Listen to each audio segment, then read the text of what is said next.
لمن لا عهد له ولا إيمان لمن لا أمانة له أو كما قال عليه الصلاة والتسليم.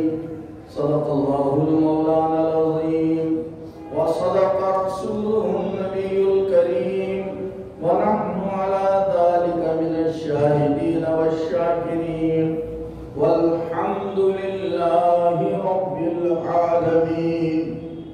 اللهم صل على محمد وعلى آل محمد كما صليت على إبراهيم وعلى آل إبراهيم إنك حميد مجيد.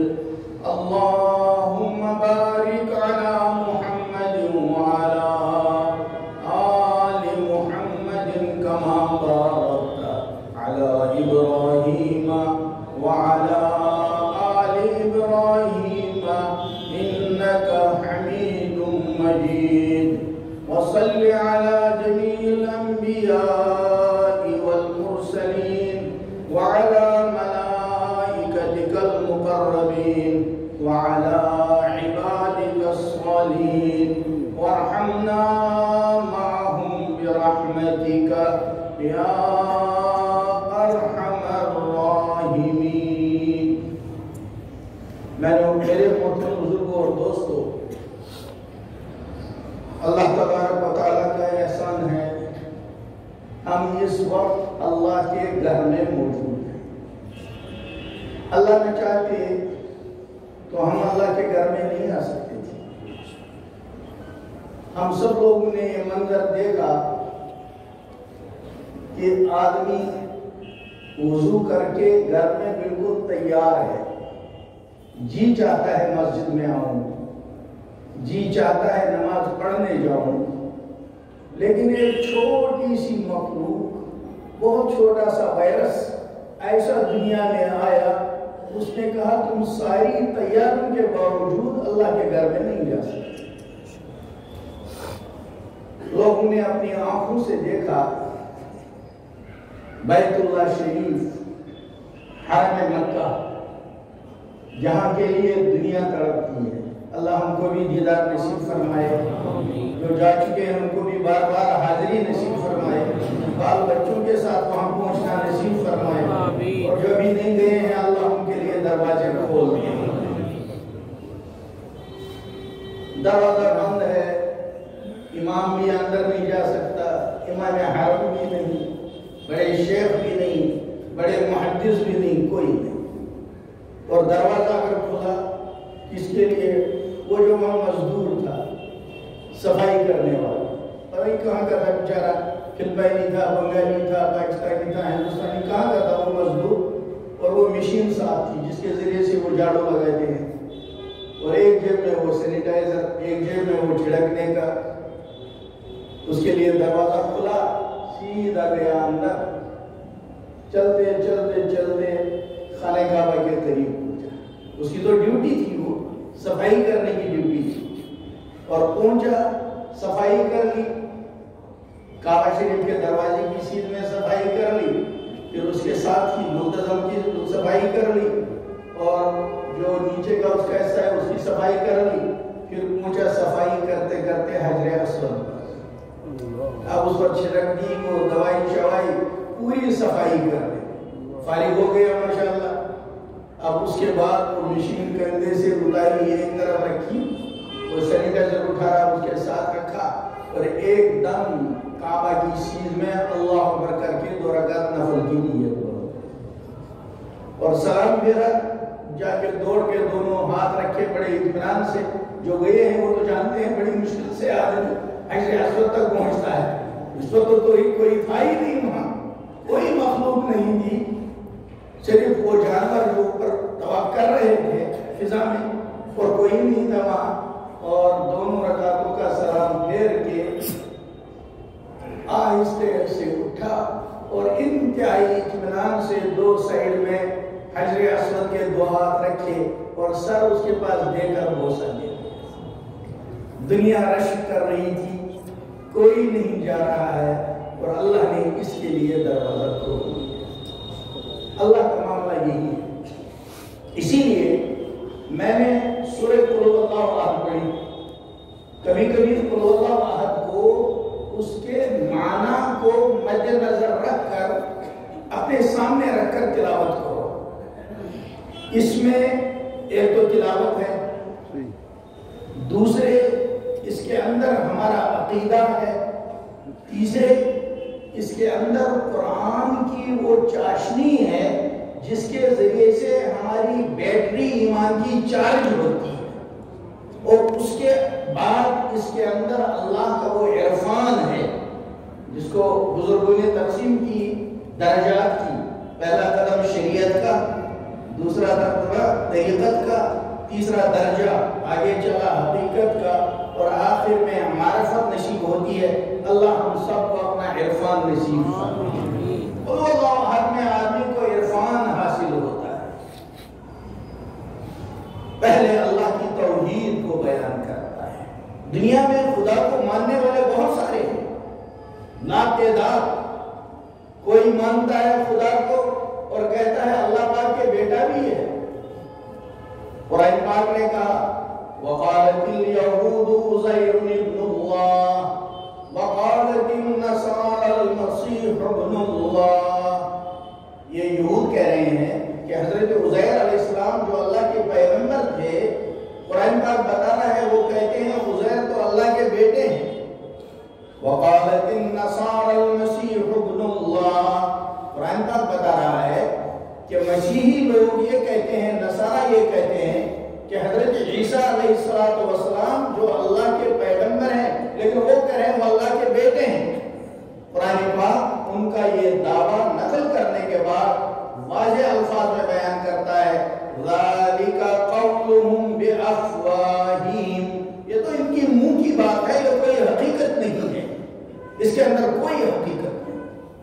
اور مکہ میں بسنے والے جو مشرکین تھے وہ یوں کہا کرتے تھے کہ یہ جتنے فرشتے ہیں، ہم لوگ جانتے ہیں بڑے بڑے فرشتوں کے نام. حضرت جبرائیل علیہ السلام فرشتوں کے سردار، حضرت میکائیل علیہ السلام بارش وغیرہ کا انتظام کرنے والے، حضرت اسرافیل علیہ السلام جو سور پھونکنے والے ہیں جس کو ملک الموت بھی کہتے ہیں اور اسرائیل بھی کہتے ہیں، اور حضرت جبرائیل، حضرت میکائیل، حضرت اسرائیل، حضرت اسرافیل علیہ السلام. ان فرشتوں کے نام ہم جانتے ہیں، لیکن ان سے زیادہ وہ ہیں جو اس وقت ہم سب کے کندھوں پر ہیں، اور ان کا نام قرآن پاک نے کہا وَإِنَّ عَلَيْكُمْ لَحَافِظِينَ كِرَامًا كَاتِبِينَ يَعْلَمُونَ مَا تَفْعَلُونَ. بے شک تمہارے ساتھ دو فرشتے ہیں اور ان کا نام کرامن کاتبین ہیں. اگر ہم 100 لوگ بیٹھے ہیں تو 200 تو ہمارے فرشتے ہیں، اور یہ ہمارے ایمان اور عقیدے کی بات ہے. اسی طرح سے دو آئیں گے قبر میں اور ان کا نام رکھا منکر نکیر. اور یہ جو ہمارے ساتھ ہیں ان کے بارے میں قرآن پاک نے یہ بات واضح کر دی یعلمون ما تفعلون. تم جو کچھ کر رہے ہو یہ دونوں اس کو جانتے ہیں اچھی طرح. ٹھیک ہے، ہمارا بچہ جوان اپنے کمرے میں گیا، اپنے ابا جان کو امی جان کو سلام کر کے، آج کل سلام کہاں کریں گے، ٹاٹا کر کے چلا گیا اندر، اپنا کمرہ بند کیا، لائٹ بند کر دی، اور اب موبائل آن کیا کسی بھی کام کے لیے. بعض لوگ پڑھنے کے لیے آن کرتے ہیں، بعض لوگ کتابوں کی ریفرنس دیکھتے ہیں، بعض لوگ واہیات اور خرافات دیکھتے ہیں. کچھ بھی وہ کر رہا ہو دروازہ بند کر کے، لیکن قرآن پاک کہہ رہا ہے یہ جو دو فرشتے ہیں یعلمون ما تفعلون، تم ان سے اپنے عمل کو چھپا نہیں سکتے، وہ جانتے ہیں، اور صرف جاننا نہیں ہے بلکہ وہ اس کو لکھ کر بھی رکھتے ہیں. اور یہ ہمارے عقیدے کی بات ہے. تو یہ سارے ملائکہ جو ان کو اللہ پاک نے دنیا میں مختلف امور حوالے کیے ہیں، تو مکہ کے مشرکین کہا کرتے تھے کہ یہ اللہ کی بیٹیاں ہیں. تو قرآن پاک نے کہا اللہ پاک کی طرف سے، کہا بڑے عجیب ہو تم لوگ، اپنے لیے تو تم کو اچھا لگتا ہے بیٹا، بیٹی پیدا ہو تو تمہارا چہرہ سیاہ ہوتا ہے. کشمیری میں کہتے ہیں بوم گژھان تٔرِتھ. یُتھُے بوزان چھُ کوٗر زاے بوم چھُس پیوان چھُ کلس نہ تل. اور قرآن نے اس کو کہا وَإِذَا بُشِّرَ أَحَدُهُمْ بِالْأُنْثَىٰ، جب ان میں سے کسی کو خوشخبری دی جاتی ہے کہ تمہارے گھر میں بیٹی ہوئی، ظَلَّ وَجْهُهُ مُسْوَدًّا وَهُوَ كَظِيمٌ، تو یہ خبر سن کر اس کا چہرہ کھلتا نہیں، خوش نہیں ہوتا، بلکہ اس کا چہرہ سیاہ ہوتا ہے اور اس کا موڈ آف ہو جاتا ہے، اس کا مزاج ہی بگڑ جاتا ہے. تو اللہ پاک نے کہا اپنے لیے تو تمہارا معاملہ یہ ہے، مشرکین کو خطاب کر کے کہا اپنے لیے تو تمہارا معاملہ یہ ہے کہ تم کو پسند نہیں آتی لڑکیاں، اور جب اللہ کے لیے تم نے ٹھہرائی اولاد تو کہتے ہو اللہ کے لڑکیاں ہیں، اپنے لیے پسند کرتے ہو لڑکوں کو. تو قرآن پاک کا انداز ہے الَّهُ الْبَنَاتُ وَلَكُمُ الْبَنُونَ، کیا اس اللہ کے لیے بیٹیاں اور تمہارے لیے بیٹے؟ ارے کچھ ٹھہرانا بھی تھا تو کچھ سمجھداری کی بات کرتے. لیکن میرا اور آپ کا عقیدہ ہے قُلْ هُوَ اللَّهُ أَحَدٌ اللَّهُ الصَّمَدُ لَمْ يَلِدْ وَلَمْ يُولَدْ. ہم صاف کہتے ہیں کہ اللہ، یہ دنیا والے سوچتے ہیں کہ وہ بیٹیاں ہیں، وہ بیٹا ہے، یہ ہے. ایمان والے کا دعویٰ ہے اللہ ہے اور وہ وحدہ لا شریک له ہے. اور لم یلد ولم یولد، اللہ کے نہ کوئی اولاد نہیں ہے، نہ اللہ کسی سے پیدا ہوا ہے. اور اسی میں ہم کہتے ہیں اللہ الصمد، اللہ بے نیاز ہے، کوئی پرواہ نہیں. پورے عالم کی مسجدوں کے دروازے بند ہو گئے، اللہ کا درجہ بندوں کی عبادت سے بڑھتا نہیں ہے، اور ساری مسجدیں بند ہو گئی تو اللہ کا درجہ کوئی کم نہیں ہوا. اس کو ہم نے سورہ اخلاص میں کہا اللہ الصمد، اللہ بے نیاز ہے، اللہ بے نیاز ہے. اور یہ اللہ کے رنگ ہیں، اللہ کے رنگ ہیں کہ بڑے سے بڑا آدمی بیت اللہ کے اندر نہیں جا سکا، حرم کے اندر نہیں جا سکا، ایک مزدور کے لیے اللہ نے دروازہ کھول دیا. بالکل اسی طرح ہم لوگ اس وقت اللہ کے گھر میں ہیں، یہ ہم پر اللہ کا بہت بڑا احسان ہے. اس کو بار بار سوچنا چاہیے، بار بار سوچنا چاہیے. دنیا کے یہ جو احوال آتے ہیں ایمان والے کے بارے میں قرآن پاک نے کہا دنیا والے اس کو سمجھتے ہیں ایسا ہوا ویسا ہوا، لیکن ایمان والے کا معاملہ کیا ہے؟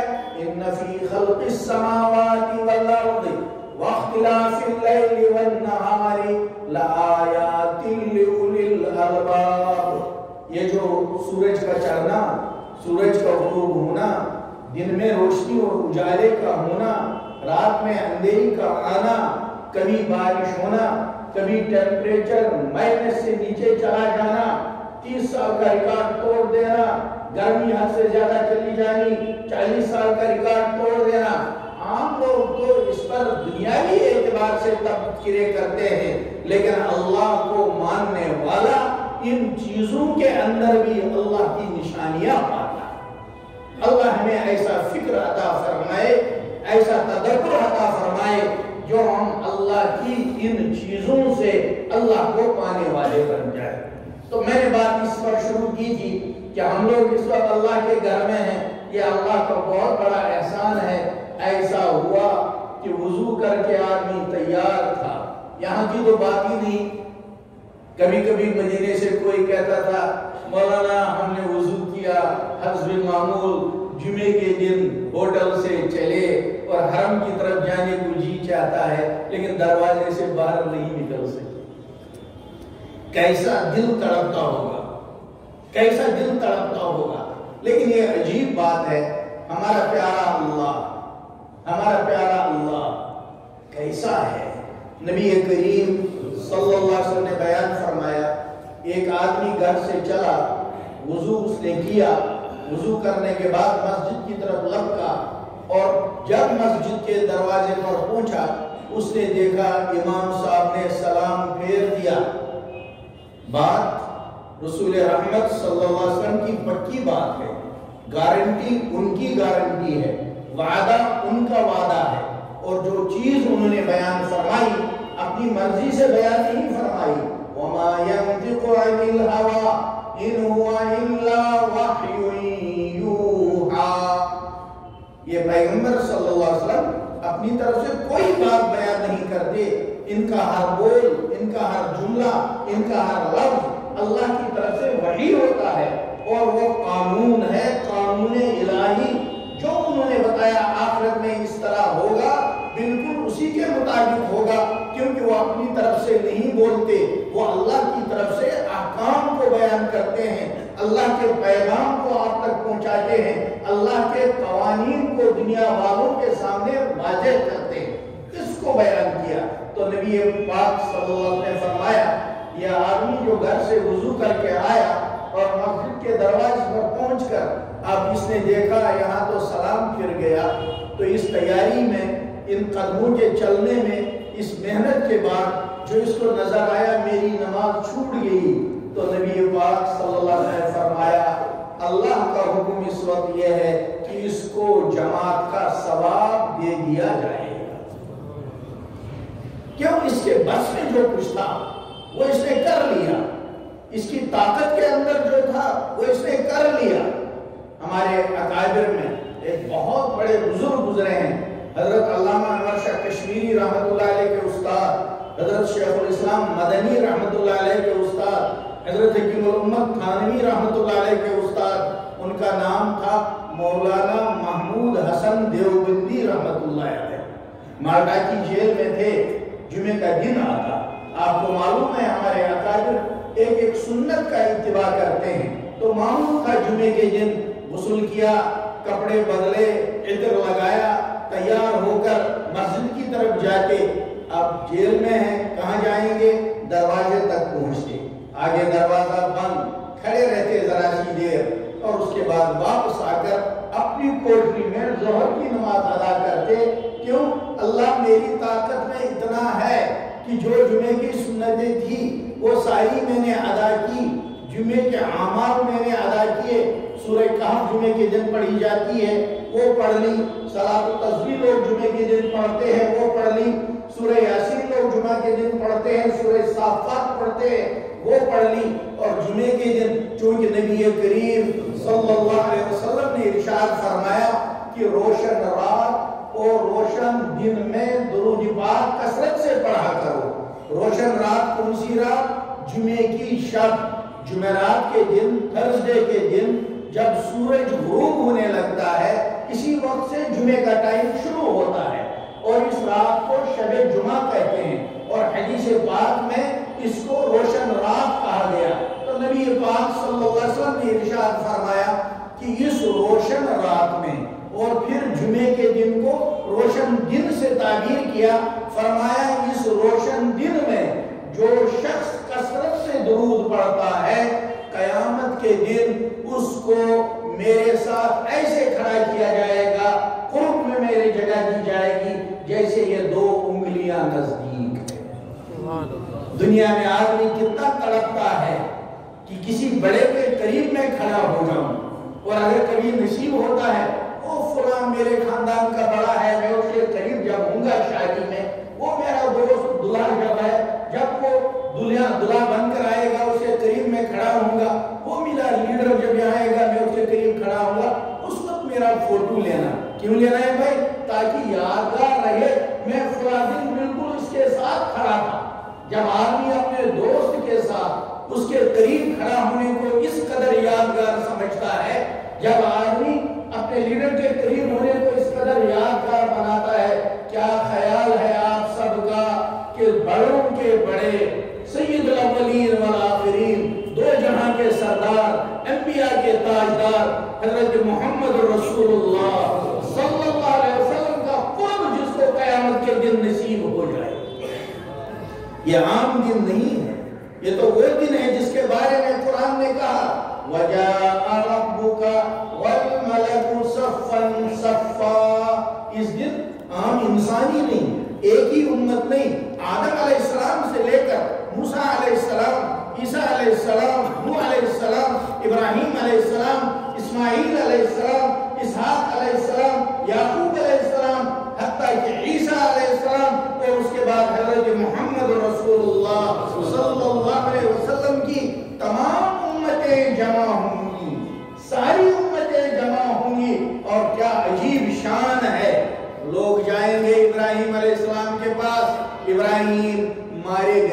یہ سورج اتنا نزدیک آ گیا.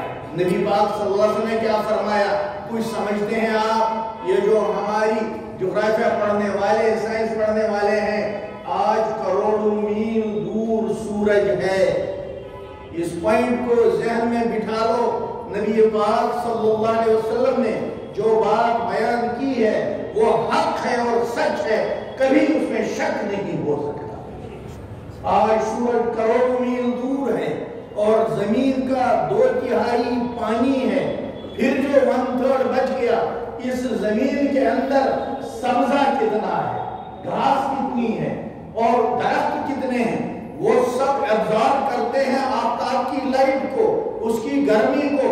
اس کے باوجود جون جولائی کی گرمی کیسی ہوتی ہے؟ 2/3 پانی اور 1/3 میں اتنا سبزہ، اتنے جنگل، اتنے خوبصورت جنگل، ہر طرف دائیں اور بائیں جو آپ دیکھ رہے ہیں.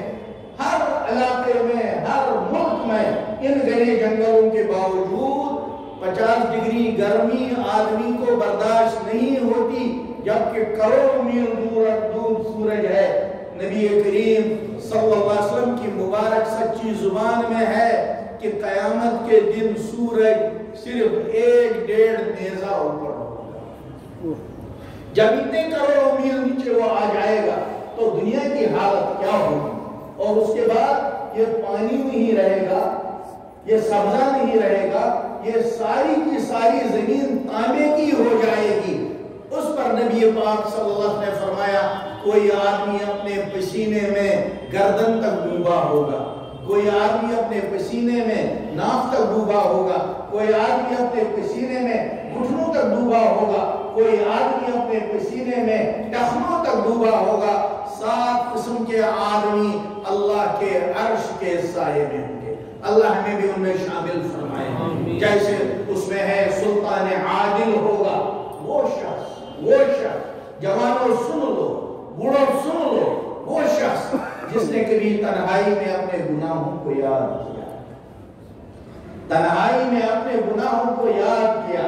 رجل سالت دموع من عینہ، گناہ یاد کرتے کرتے سوچنے لگا کھایا میں نے اللہ کا، پیا میں نے اللہ کا. یہ آنکھ تو اللہ نے بنائی تھی، نہ باپ کو معلوم نہ ماں کو معلوم. ماں کے پیٹ میں میری بیوٹیفل آنکھ اللہ اپنے پراپر سپرویژن میں بنوا رہا تھا. اگر اللہ میری آنکھ کو خوبصورت نہ بناتا، میرے رشتہ دار مجھے کانا اور بہنگے کا تانا دے کے میرا جینا 2 بار کر دیتے. اس اللہ کا حکم میں نے توڑا. اس آنکھ سے میں نے ہزاروں بار نامحرم کو دیکھا. اس آنکھ سے میں نے سینکڑوں بار واٹس ایپ پر بے اختیار بے حیا تصویر کو دیکھا.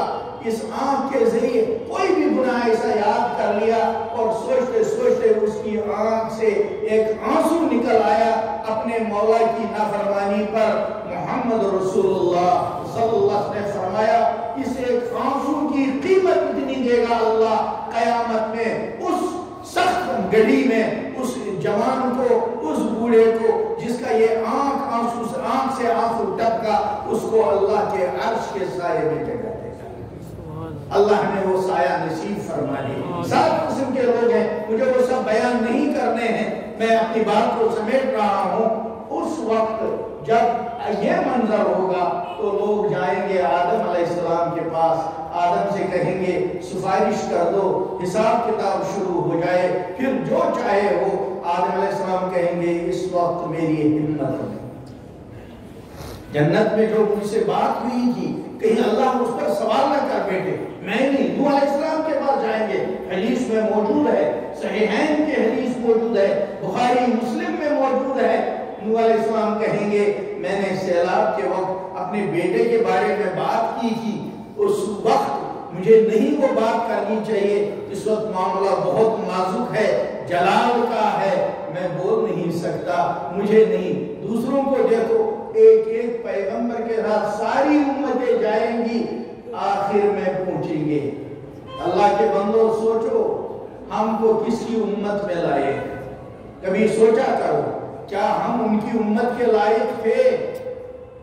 ان کا وجود نورانی، ان کا چہرہ خوبصورت، ان کے اخلاق خوبصورت، ان کا انداز خوبصورت، اور ہم جیسا خراب آدمی، ہم جیسا گندا آدمی، ہم جیسا ناپاک آدمی، مجھ کو اللہ تو نے ان کی امت میں پیدا فرمایا، پہنچیں گے ان کے پاس جن کا نام ہے محمد رسول اللہ صلی اللہ علیہ وسلم، اور یہ صرف اپنی امت نہیں پہنچے گی، ساری امتیں مل کر آپ سے عرض کریں گی یا محمد صلی اللہ علیہ وسلم۔ آدم کے پاس گئے، ابراہیم کے پاس گئے، نوح کے پاس گئے، موسیٰ کے پاس گئے، عیسیٰ کے پاس گئے علیہم السلام، کوئی ہمت نہیں کر سکا۔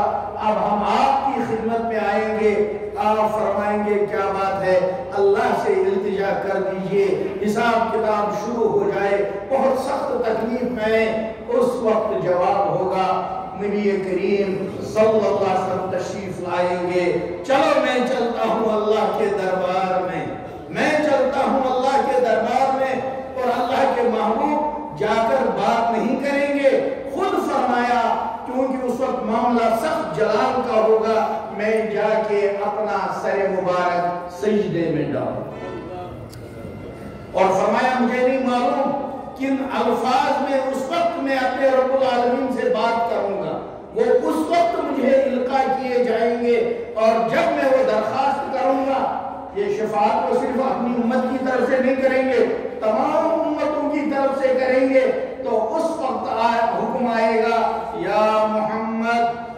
صلی اللہ علیہ وسلم ارفع راسک، اے پیارے اپنا مبارک سر تو اوپر اٹھائیے، سجدے سے تو اوپر اٹھ جائیے، سب ٹوٹا جو آپ مانگیں گے ہم آپ کو دے کر چھوڑیں، ایسا نہیں ہے ہم آپ کی عرضی اس وقت رد کریں گے، یہ بات نہیں ہے، یہ مقام آپ ہی کا ہے ان سب پیغمبروں میں، ارفع راسک، اپنا مبارک سر اوپر اٹھائیے، وَسَبْ تُوْتَ، آپ مانگیے، ہم وعدہ کرتے ہم آپ کو دے دیں گے، وَشْفَ تُشَفَّ، آپ سفارش کریں گے، ہم گارنٹی دیتے ہیں آپ کی سفارش کو رد نہیں کیا جائے۔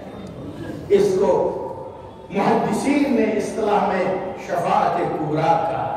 میرے بھائیوں کو بھی سوچو، اتنے بڑے پیغمبر، اتنے عظیم پیغمبر، جہاں ابو الانبیاء ابراہیم علیہ السلام، ابو الانسان آدم علیہ السلام کھڑے نہیں ہو سکے، وہاں محمد رسول اللہ صلی اللہ علیہ وسلم امتوں کی سفارش کے لیے اس مقام پر فائز ہیں۔ ہم جیسے گناہگاروں کو آپ کی امت میں پیدا کیا، ہمیں تو کسی کی امت میں نہیں لا سکتے۔ کبھی کبھی تنہائی میں بیٹھ کے اس بات کو اپنے دماغ میں کلیئر کرنا چاہیے کہ تیرا تو کوئی حق نہیں بنتا اس امت میں آنے کا، تیرے اعمال کہاں، تیرے اخلاق کہاں، تیرا کریکٹر کہاں، تیرا حلال حرام کا مزاج کہاں، تیرا اچھا برا سمجھنے کی توفیق کہاں، تجھے تو قرآن کے لیے فرصت نہیں، تجھے تو آپ کی حدیثیں پڑھنے کے لیے فرصت نہیں، کیسے میرے اللہ نے، اس پیارے اللہ نے یہ فیصلہ دے دیا نہیں اس گنہگار بندے کو تو میں محمد رسول اللہ صلی اللہ علیہ وسلم کی امت میں ہی پیدا کرنے والا۔ اتنی بڑی نسبت ملی، اتنی بڑی نسبت ملی، اگر ہم ہمیشہ اپنا سر سجدے میں رکھ کر اپنے اللہ سے کہہ دیں وہ جملہ جو نبی پاک صلی اللہ علیہ وسلم نے فرمایا، سبحانک ما شکرناک حق شکرک، اے اللہ میرے پاس ایسی زبان نہیں، میرے پاس ایسے الفاظ نہیں جو تیرا حق بنتا ہے مجھ پر شکر کرنے کا، اے پیارے اللہ میں تو آپ کا شکر ہی ادا نہیں کر سکتا۔ اگر ایسا نہ ہوا ہوتا ہم اس جامع مسجد میں کہاں ہوتے؟ ہم کیا جانتے جمعہ کیا ہوتا ہے؟ ہم کہاں جانتے ہیں قرآن کیا ہوتا ہے؟ ہم کہاں جانتے نماز کیا ہوتی ہے؟ ہم کہاں پہچانتے کعبہ کیا ہوتا ہے؟ ہم کہاں پہچانتے قبلہ کیا ہوتا ہے؟ میرے بھائیوں، اب اس کے بعد جو آیت مبارکہ میں نے پڑھی اس میں ایک جملہ ہے، اس کو دل میں بٹھا کر جاؤ، اس کو دل میں بٹھا کر جاؤ، اس کو دل میں گاڑ کر جاؤ۔ قرآن پاک نے کہا جب میں نے تم کو ایسا پیغمبر دیا جب میں نے تم کو ایسا پیارا دیا، جب میں نے تم کو ایسے محبوب کی امت میں بنایا، تو بس ایک فیصلہ کر لو، ما آتاکم الرسول فخذوہ، جو وہ تم کو دے دیں وہ لے لو، وما نہاکم عنہ فانتہوا، جس کو وہ کہہ دے نہ، تم بھی کہہ دو ہم قیامت تک اس کے قریب نہیں جاتے۔ اسی وجہ سے ہم کچھ چیزیں دیکھ سکتے ہیں، کچھ نہیں دیکھ سکتے، کچھ لڑکیوں سے نکاح کر سکتے ہیں، کچھ سے نہیں کر سکتے۔ انہوں نے جس چیز کی اجازت دے دی اس کو ہم کر سکتے ہیں، جس کی اجازت نہیں دی اس کو ہم نہیں کر سکتے، چاہے ہمارا دل کتنا کہے، چاہے ہمارا پورا خاندان کہہ دے یہ کرو، لیکن اگر محمد رسول اللہ صلی اللہ علیہ وسلم نے فرما دیا یہ نہیں کر سکتے ہو، تو قیامت آ جائے ہم اس کا ارتکاب نہیں کر سکتے۔ یہ ہمارے اعمال میں بھی ہے، یہ ہمارے کردار میں بھی ہے، یہ ہمارے کھانے پینے کی چیزوں میں بھی ہے۔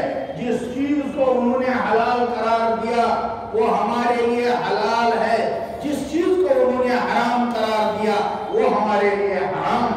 اور یہ چیزیں ہمارے ظاہری اعمال سے بھی متعلق ہیں، ہمارے باطن سے بھی متعلق ہیں۔ ہم ہر غذا نہیں کھاتے، ہم ہر غذا نہیں کھاتے اس لیے کہ ہمارے یہاں پابندی ہے کہ یہ چیز تمہارے لیے حلال ہے اور یہ چیز تمہارے لیے حلال ہے۔ ہم ہر جگہ آم کو استعمال نہیں کر سکتے اس لیے کہ ہمارے اوپر پابندی ہے، اس چیز کو تم دیکھ سکتے ہو، اس چیز کو نہیں دیکھ سکتے۔ میرے پیارو اس آنکھ کو پاک رکھو۔ یہ آنکھ بہت چھوٹی ہے، گناہوں کی وجہ سے اس پر کالا دبا لگتا ہے۔ اس آنکھ سے کل کو تمہیں کعبۃ اللہ دیکھنا ہے، اللہ سب کو وہاں بلا لے۔ اس آنکھ سے تمہیں مدینہ منورہ میں روضہ پاک کو دیکھنا ہے۔ اس آنکھ کو پاک رکھو، اس آنکھ کو پاک رکھو۔ ضرورت کے مطابق نظر اوپر اٹھاؤ۔ کہاں نظر اوپر اٹھاؤں گا؟ اپنے حبیب سے پوچھو، حضرت مجھے بتائیے نظر کہاں میری اوپر اٹھے گی، کہاں نیچے جھکے گی؟ قرآن بول رہا ہے وَقُلْ لِلْمُؤْمِنِينَ يَغُضُّوا مِنْ أَبْصَارِهِمْ، میرے محبوب صلی اللہ علیہ وسلم مومنین سے کہہ دو اپنی آنکھوں کو نیچی رکھا کریں۔ میں بولوں گا کیا؟ بولنے میں حدود ہے، کہہ دیا تم ہر بات نہیں بول سکتے۔ اگر تمہارے ابا اور امی بوڑھی ہو گئی فَلَا تَقُلْ لَهُمَا أُفٍّ، ان کے سامنے لفظ اوف نہیں کہنا۔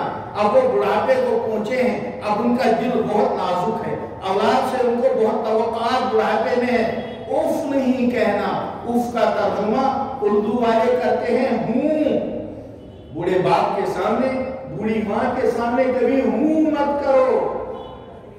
سخت جملہ بولنا تو بہت دور کی بات ہے۔ جوان سمجھتا ہے میں نے 10,000 روپے دے دیے، بوڑھے باپ کا حق ادا کیا۔ میرے بھائیوں سمجھ لو ہماری شریعت مکمل ہے، جس چیز کو محمد رسول اللہ صلی اللہ علیہ وسلم کرنے کی اجازت دے رہے ہیں ہم وہی کر سکتے ہیں، جس کو منع کر رہے ہیں ہم نہیں کر سکتے، چاہے دنیا کی ساری طاقتیں مل کر ہمیں اس کو کرنے پر آمادہ کرنے کی کوشش کریں، ہم وہی کر سکتے ہیں جس کی اجازت محمد رسول اللہ صلی اللہ علیہ وسلم نے دی۔ اور یہ پیغام ہماری اولادوں میں منتقل ہونا ضروری ہے۔ میرے پیارو، تم بوڑھے لوگ بوڑھیاں وہ کبھی قبلے کی طرف پیر نہیں پھیلاتے، ایسا ہے کہ نہیں ہے؟ لیکن ہمارے جوانوں کو معلوم نہیں ہے قبلہ کدھر ہے۔ گھر میں تجربہ کرو، ہمارے گھروں سے دین رخصت ہو رہا ہے، اس کا فیصلہ کر لو۔ جب ہمارے بوڑھے والدین نے ہم کو سمجھایا قبلہ کیا ہوتا ہے، کعبہ کیا ہوتا ہے، پاکی کیا ہوتی ہے، ناپاکی کیا ہوتی ہے، ہم اپنی اولادوں کے بارے میں بے فکر کیوں ہیں؟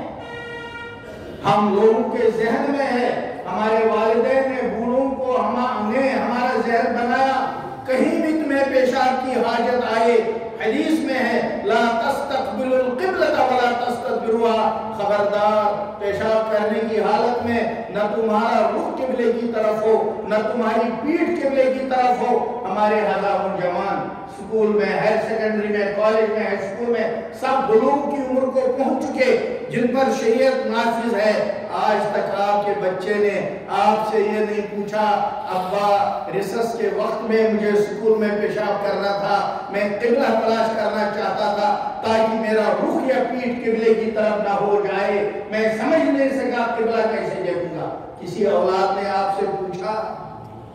وجہ یہ ہے ہم نے ان کو یہ پیغام نہیں دیا کہ بیٹا تو امتی ہے محمد رسول اللہ صلی اللہ علیہ وسلم کا، تیرے یہاں قبلہ قابل احترام ہے، خیال رکھنا قبلے کی طرف پیر نہیں پھیلانا، خیال رکھنا قبلے کی طرف نہ استنجا کر سکتا ہے، رخ نہیں کر سکتا، پیٹھ نہیں کر سکتا۔ بھائیو ہمارے گھروں سے اگر اس طرح دین نکلتا گیا پھر کہاں ہم اس دین کو تلاش کریں گے؟